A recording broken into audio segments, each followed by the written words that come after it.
Good evening, everybody. Our next speaker is known to cause a little bit of fear in recent years with the guys from Cisco. He's also had his focus on core infrastructure of the internet. And in this talk, as you all know, we do have lawful interception interfaces in all the core infrastructure running our internet. But there's a big question. Could this lawful interception interface pose an additional risk to attack? Please give a warm round of applause to FX.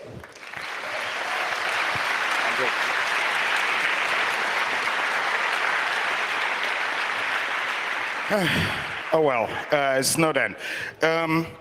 So basically, this is the technical side of the lawful interception point. Unfortunately, we can't really.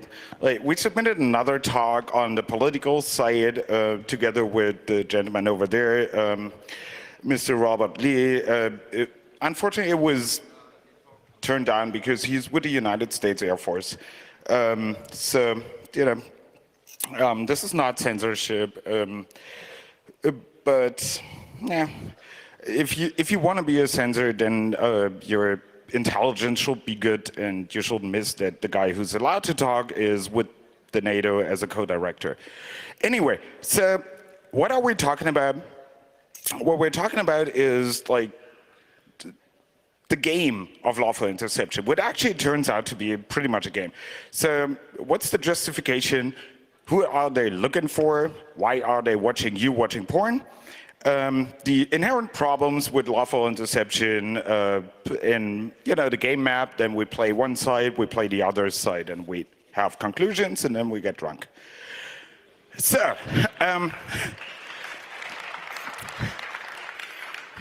awful. This talk is IP-centric. Keep in mind that every communication you do since a couple of 100 years can be lawfully intercepted, right? So this one is IP-centric, but there's other things, email, snail mail, wired phone lines, which we actually don't have anymore, mobile phone networks, and stuff like that. Also keep in mind that I don't know shit about this except for I look at it, right? So this is about reading standards, reading code, reading books, making fun of people. Hey, Torov, we have an empty seat on the stage. Come on. So what's the justification? So basically, lawful interception means there's a law enforcement agency, LEA, which, in contrast to Star Wars, is on the bad side. And the idea is that they need to listen into communication from bad people. It's legally, and that's really interesting, legally rooted into the idea of looking at snail mail. So it's a different thing if the police looks at the envelope of your letter, which the NSA calls metadata, or they open the letter and look at the letter. So that's where the legislation comes from. And actually, lawful interception is not, in principle, a bad thing, because basically, if your child is kidnapped and then the ransom note comes by email, you're going to ask for it. You're going to ask the police, can't you tell me where this fucking email came from? In Europe, the whose deck phone is that? Because it's ringing.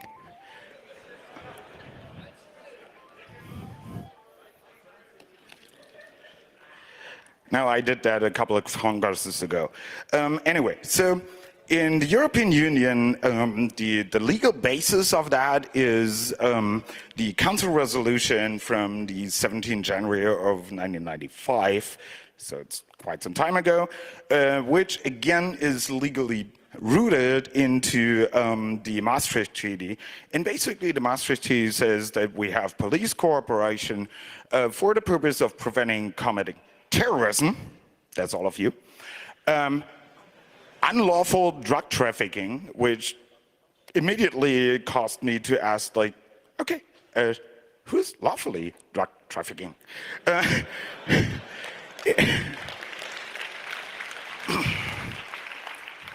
I mean, you know, you need to know supply chains. And other serious forms of international crime. The national legislation that then implements that differs slightly between different European countries. One of the primary things is how much the network operator is allowed to say. So, let's look at the game map. You know, before you play a first-person shooter, you better learn the map, right? Basically, there's two sides. There's the people that built the internet, not the ones that asked for it and had it built and pay for it, because that's the US military, and well, if you're surprised that they want it back, that's your fault. The IETF, funnily enough, has an RFC that is aptly numbered 1984.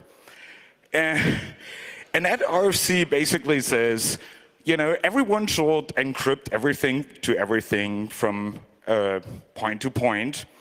And, you know, circumventing this encryption has no proven benefit. The NSA might beg to differ. Years later, the IETF came on with the policy on wiretapping, where they had a couple of interesting points. One series is that tools which are effective for a purpose tend to be used for that purpose. Oh, surprise. However, what they're not saying is everyone can do that. That doesn't mean it's the people that you build it for. The second point being tools designed for one purpose that are effective for another purpose tend to be used for the other purpose as well. This is commonly known as HTTP. And then if a vulnerability exists in a security system, it's likely that someone will take advantage of it sooner or later, and that's what this talk is about. So in the same RFC, they basically sum up the security considerations with 3 points, and this is really important for this discussion. The system is less secure than it could be had this function not been present, because you're extending the attack surface, right? The system is more complex, and it could be had this function not be present. Same argument. Being more complex, the risk of unintended security flaws in a system is larger, known as PRISM. So basically, wiretapping, even if it's not used, therefore lowers the security of the system. In today's world, you would say wiretapping, if it hadn't been implemented, wouldn't allow PRISM to exist. Why is wiretapping so difficult? So, first of all, lawful intercept, as many government-regulated functions in an ISP, is a cost center. So Google doesn't make any money with watching you. Well, scratch that. They make all the money with watching you.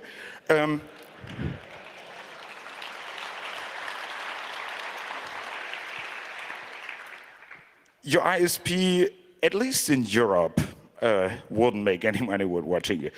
However, here's a basic calculation from one of the books on the subject. So the one-time cost is 7 or almost 8 million. The annual cost is like 38 million. And then if you're lucky, you get 25 million back from the government, which by itself is questionable. But like, if you're not less bad in math than I am, you will notice this is not a positive sum game.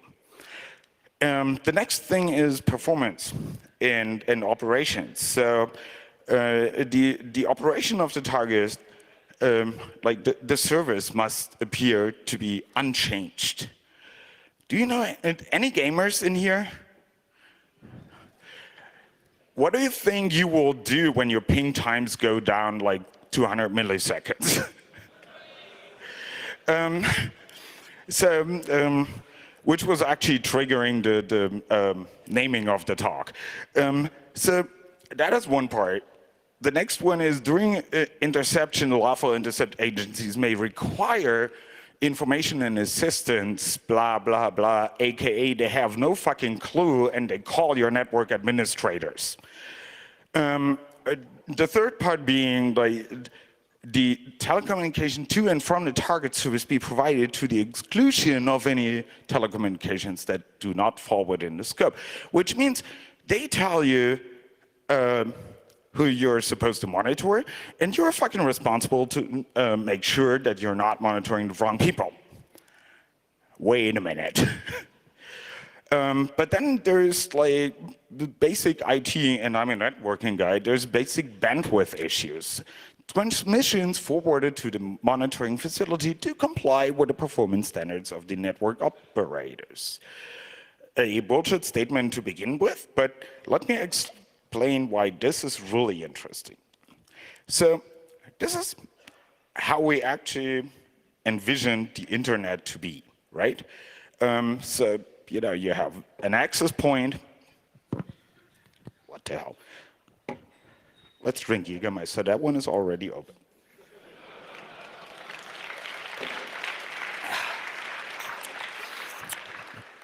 I've never been applauded to getting drunk. That's awesome. Basically, this is how we envision the internet. Where basically this is what DARPA asked for. So if you bomb one site with a nuke, things still work. So on the right side, you have the webcam that you pay for to use. And on the left side, you have the average nerd, me included, certainly, that has an ADSL line. This is what the two arrows mean, right? So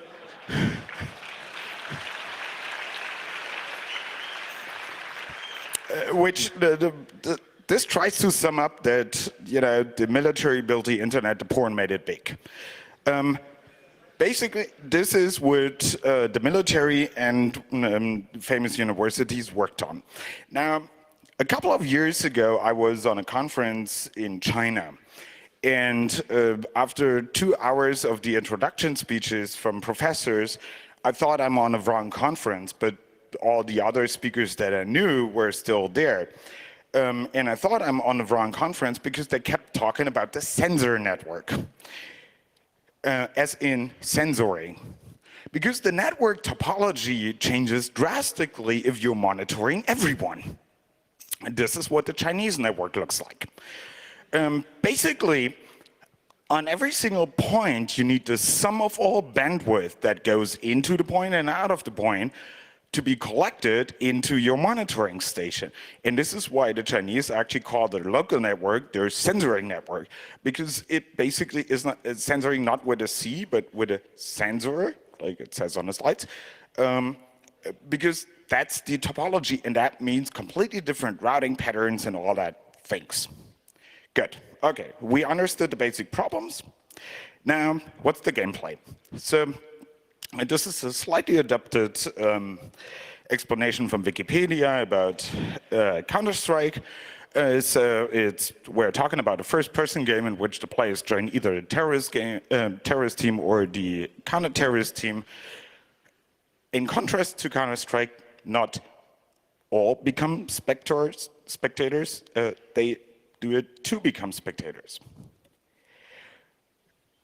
What points do we actually have? Like, where could you take the data of the network and, you know, watch me watching porn? There's the acquisition at the source. In Germany, we call that Quellen TKÜ. There's the next hop, which is the like plastic router that you get from your ISP or Media Market or whatever. There's the most common way of doing it in the network access layer, which we're going to cover in more details. There's SS7 probes, which is really interesting because it allows you to monitor phone calls, SMS, and stuff like that from across the planet. You don't have to be in the network stream. You can actually, like, you know, tell the SS7 network, give me that SMS. There's data retention, which basically means someone else is monitoring the stuff for you and runs an Oracle database that nobody cares to shit about because it's a cost center. And, well, there's all your communications for the last half year in there, which I'm sure no foreign secret service will find interesting. There's DNS triggered interception. This is what I would like to say less free countries, but by now I'm not really sure about that. Use.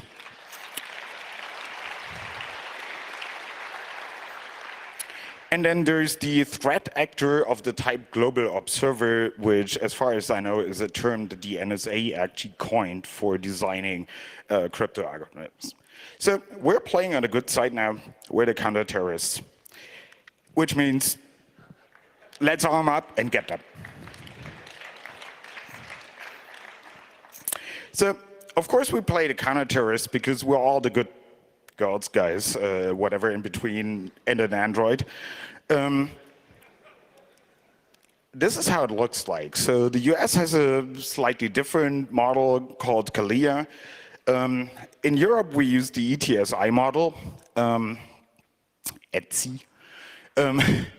So basically, that has three interfaces. The first interface, it looks like the computer interface, but it's actually an interface between people. So yes, there is people involved. So the he one will talk to the network operators, legal people, and say, we have this warrant or whatever, we're the French Secret Service or blah, blah, blah. Can we please have that interception? The second interface, IRI, is what we all know as metadata. So if you have an IRI feed, that is in an email to, from, subject, basically the entire header. On IP communication, it will be the IP header plus TCP or UDP if they can recognize it. The content of communication means TCP dump, save everything, right? So this is three different ways of dealing with that. And as you see with the big bubble, it's all the fucking ISP's fault. Yeah, the police just won it. And this is far from complete, but I liked it because there's a couple of vendors. SS8 is, as far as I know, from Israel. They're interesting because most of the configuration templates that you find on the net, like, okay, I'm running an ISP, I'm new in my job, how do I configure LI for blah, blah? This is what they get sent. Now, imagine you have absolutely no clue on what you're doing. And someone sends you a line of configuration for your Cisco. What do you think happens? Control-C, Control-V, send. So not surprisingly, SS8 passwd is a very common password. There's other vendors. Interestingly enough, because like I pointed out that lawful interception is a cost center, most of the LI vendors actually market their stuff with billing systems. There's books on return of investment on lawful interception. And this is like the second case. I would like to point out that the number 3 to 5 are followed by AG, as in German company. Guess who's the biggest vendor in the world? Damn it. There's interesting features. Like some companies have that feature of IRI information is sent to you by fax. Excuse me. Like the next one, they have an add-on that converts voice over IP calls into ISDN calls. Now, let me think. I can produce about 200,000 voice over IP calls per minute at home. How many ISDN lines do you have? And there's all kinds of interesting stuff. So here's just a takeout from one of the vendors, and not necessarily one of the mentioned, that says things like it includes optimal granularity to preserve privacy. Okay, so you rebuild myself out of Legos. That's fine. So it captures only the traffic to and from the entity listened on the warrant. Yes, because that's the only traffic you should fucking get by legislation. Poser. It operates at high speeds. To be precise, the high operation speed is measured in GPS. Yes, it ensures the blah, blah, blah. And the traffic interception happens in the core network, minimizing the number of devices that need to be, let me replace that, owned. So this is what we're looking at, right? Now, what blew me away, if you know me for a while, Cisco actually published their lawful intercept interface with the IETF. They made an RFC out of that. The IETF went full favor mode, like, I'm not talking to you. This is all your problem, for good reason. But what the fuck? I mean, Cisco is the only fucking vendor that does the right thing and has the LI interface peer-reviewed. You know, parts of my worldview started to crumble on the left side. But then, you know, I looked at it and I'm like happy because, okay, cool, it's still Cisco. The authentication design is a complete failure, simply because the law enforcement authentication and authorization tabs happen at the mediation device. Now the interception and the question, where do you send the traffic that you intercept, that happens on a router. Let's see.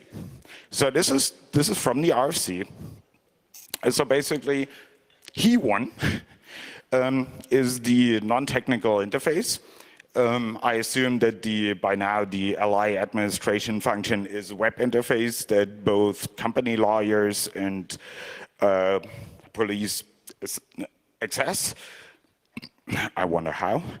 And this configures, in the center, there's the mediation device. So the mediation device talks to IRI, metadata collection. As far as I know, Cisco doesn't have any. You're gonna fucking kidding me.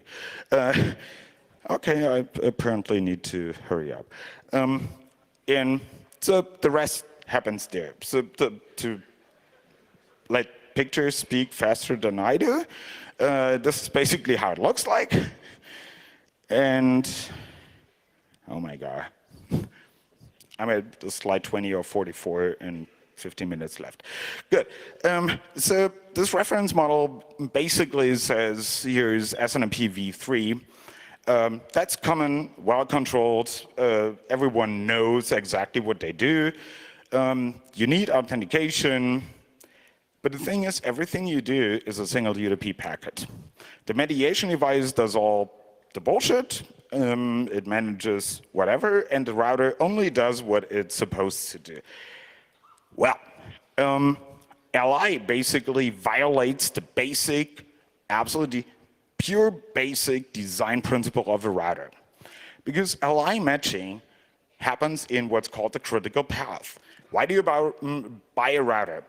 Take packet from here, move it here as fast as you fucking can. Alternatively, look at it. That means your porn feels like in the 80s. So, and that's illegal, as I told you. So routers are not meant to do that. So the way Cisco implemented that, and that's actually not stupid, is the closest they found was access control list. The problem is every time they invent a new forwarding technique, a year later, there's a Cisco advisory saying, oops, access control lists are not matched on this. Yes, so for interception purposes, they actually built them on the fly. Let's see. So this is how a mediation device looks like. This is a checked version. So you basically say who, what, when, porn. How do you protect that interface? Authentication is actually required. So you can't, no matter how stupid you are, you can't configure SNMP v3 for LI without authentication. And there's a couple of other values that you need, but basically there's also access control lists for so-called infrastructure ACLs in place, so not everyone in the world can talk to you SNMP, hopefully. You can bind this to user groups, nobody cares. You can encrypt this, nobody cares, because it's LI, nobody fucking cares. We want to run a network. Then came IPv6, different story. And there's notifications, so it tells you when there's lawful interception going on, but this is not meant for network operators. This is meant to be sent to the mediation device. So, you know, it pulls its head out of its ass. So, counter-terrorists win, right? That was the point. This is why we put this all in place.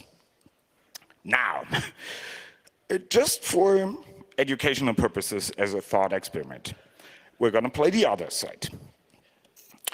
The options that we have is, point one, do whatever terrorist known on the world does, not using the internet. For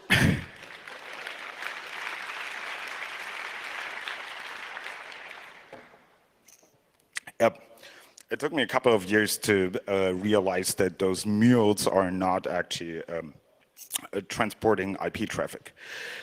So, alternatively, what we can do is use traffic that is not intercepted, detect interception, or take over things. Traffic not intercepted is not something we really have to do much for, because so here's a couple of bugs that showed up. So in iOS XE, the lawful intercept feature needs a license. They turn to expire.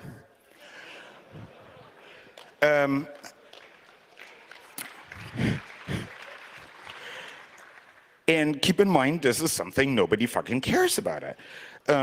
The VRF-based interception, VRF as a virtual routing frameworks, basically, if your company is like, we don't need encryption because we have an MPLS or a service provider, virtual private network over the internet, those are not encrypted. And even if they are, they're encrypted between point and point. So if lawful interception agency wants to listen to your traffic, here they go, right? The thing is, keep in mind, you should notice that this happens. Things break, like minor things, like policy-based routing. Nobody uses that. Server load balancing. Whoever has a web farm has never heard of it. You know, basic things. Then LI in general is prioritized over other features. So other features that break, optimized ACL logging. I imagine this guy at Cisco going like, as if we have the optimized ACL logging and they see the interceptions going on because we build ACLs. Duh. There's other ACL matching. What I really like is the bug report makes a very honest statement. Intrusion detection systems, IDS, not functioning properly. Which is a general statement, I'm fine with it. But the funny thing is, you're running a provider network, someone gets monitored, your IDS only sees the monitored guy anymore. That's the only guy they see. So basically, all you need to do is troll someone else far enough so they get intercepted, and then you can do whatever you want. What the fuck? Now, there's other things, right? So here's the Cisco bug. If you actually buy additional hardware and put it, you look so cute with that. You put an additional line card in your access router just for zips, so the police can listen better to VoIP calls. And the result is doesn't work anymore. There's also this other bug that I really like. So basically, the SNMP communication doesn't work anymore, and the workaround I love.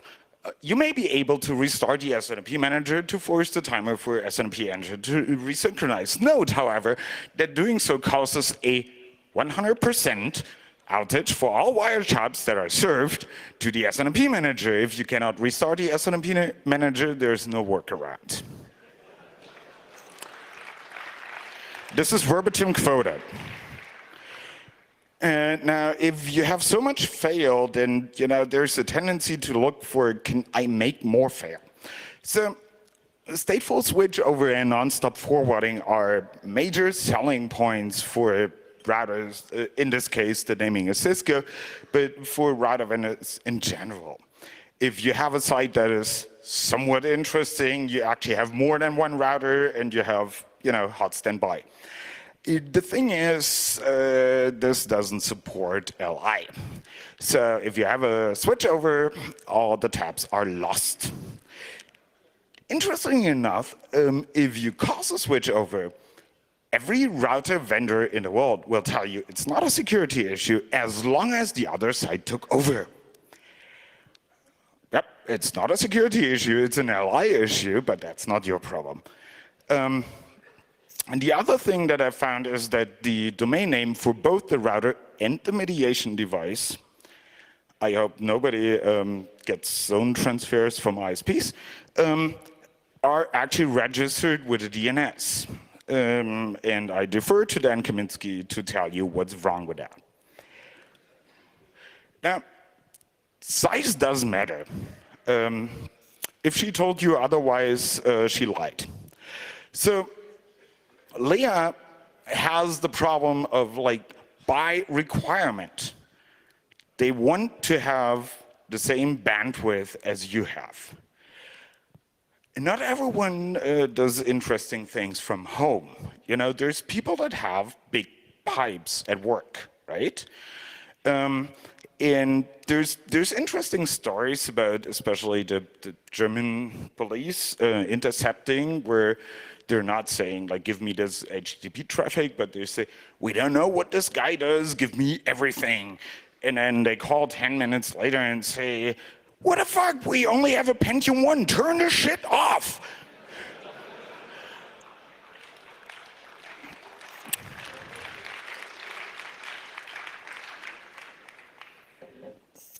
That's what I was trying to point out with a sensor network. So, also, somehow the vendors managed to negotiate, that's what you have lobbyists for, top-level load on the routers, because nobody wants to pay for the police watching you watching porn, right? So basically, here's some examples. You can only intercept 2% of the calls. Given the fact that running a VoIP gateway is a relatively cheap thing, find some other 8 people that generate interesting stuff. And there's also bandwidth problems. They really fucking hate you to mirror the world and then, go partying. And numbers do matter. So there's other interception mechanisms that are not Cisco that use flow tracking. Now, flow tracking is random sampling. If you download enough documentation, records of the talks here, this one little email is very unlikely to be caught. And then there's the compromised observer problem, because basically now you have two IP stacks that need to understand what you're talking. And that's why IDS doesn't work. This is why IPS doesn't work, period. Because now you have a combination of two recipients. So there's many different ways to fuck this up. Basically, it's like with an antivirus solution. The antivirus solution can't unpack the zip file. Your Windows zip tool can, or unzip on Linux can. So the antivirus solution has no fucking idea what you're looking at, and you get infected. This is all LangSec. If you haven't understood that, keep getting out. Whoops, wrong direction. Fat fingers. So what I said about the code in a critical path, basically what it means is the people at the router vendors try to get out of the code for LI as fast as possible, because they're not liable.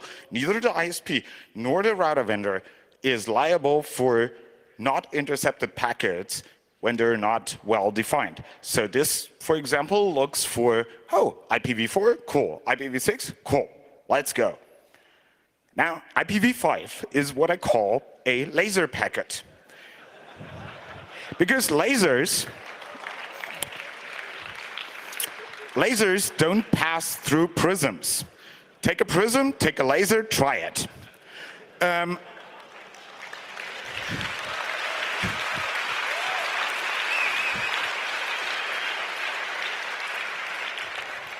I'm boring Fukami, I'm sorry.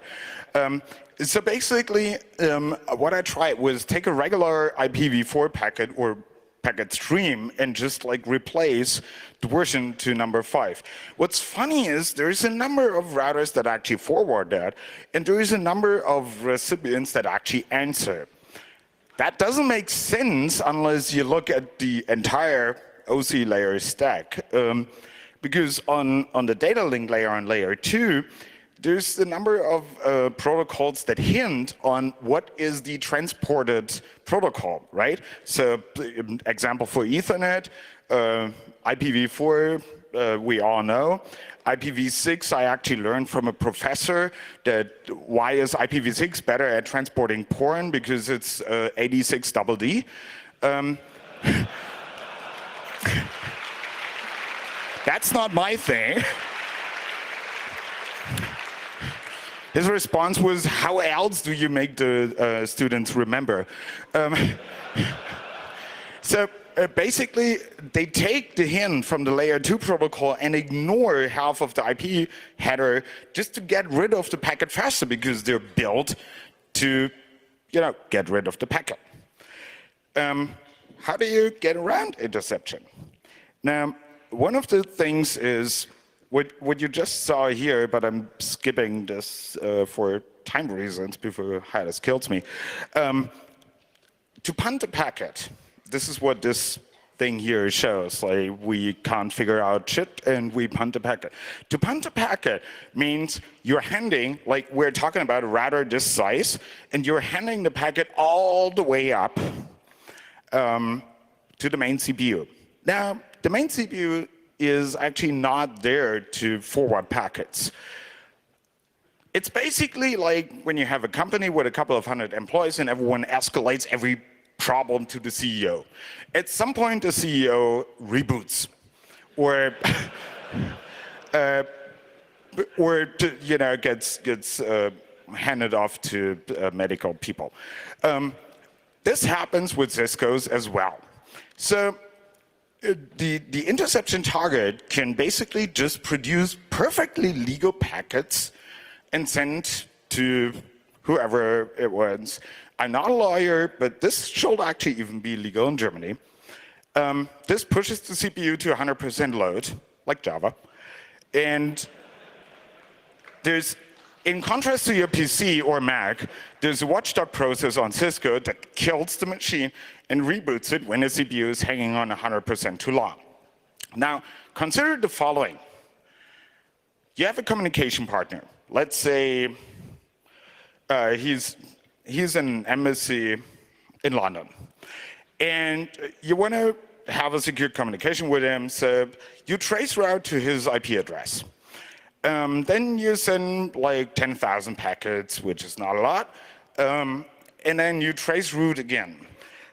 If the trace route changes, usually like the third or fourth hop, there's an access router on ISP just rebooting. The thing is, you don't have to be fast because they actually take about 20 minutes to reboot.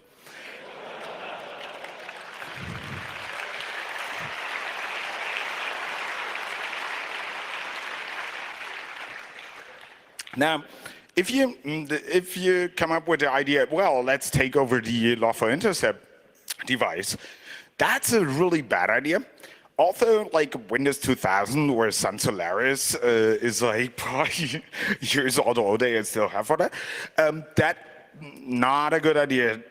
No, because there's people that are called compliance people, and almost.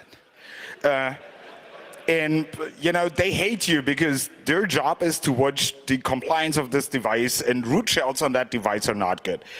If you plan to attack the basically police, like forget it. Taking over the interception point, being the router. Well, there's this bug from 2008, and routers are not commonly updated. Which, you know, takes SNMP v3. Here's the MAC coming in. I love you, thank you. Here's the MAC coming in. Here's the MAC that we have stored. We're allowed by RFC to compare a subset. Nice.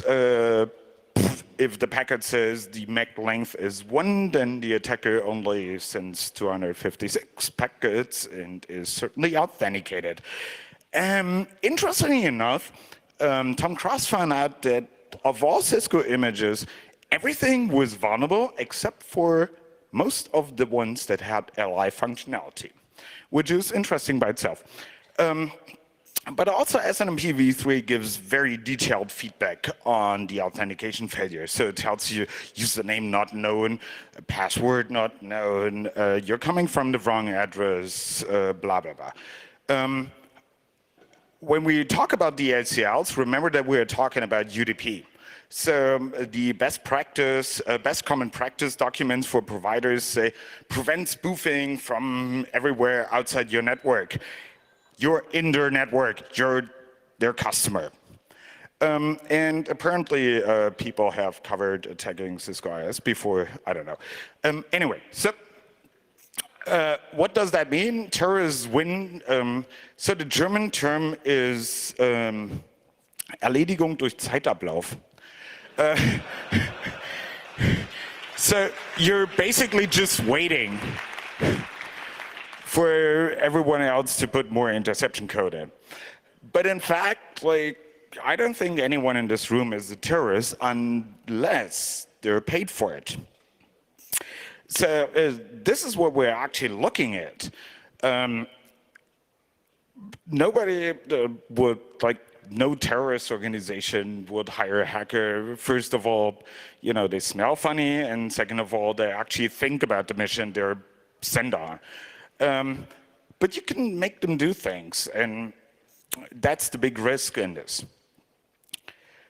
So, conclusions. First of all, routers shall not parse packet payloads. Please do me a favor. Like, anyone, read the fucking manual. This time start with the OSI model. You're not allowed to parse anything except for the IPv4 destination address. Once you're done with that, call me back. I tell you what to do with v6. Evading lawful interception seems to be about as challenging as evading antivirus. In 2008, we had the race to zero. Like, how long does it take to, you know, take a well-known virus to evade antivirus engines? Every single known one. That was a question of minutes. I'm like tempted to do that for next DEF CON. But the real point here being weakening our critical infrastructure for everyone. Just because some lobbyists told some company this is a good idea, and yeah, you will see when this guy downloads the MP3, disproportionate measure. We don't do that for any other criminal case, even the bigger ones. Why will the internet be different? So basically, to sum up, like how this is built.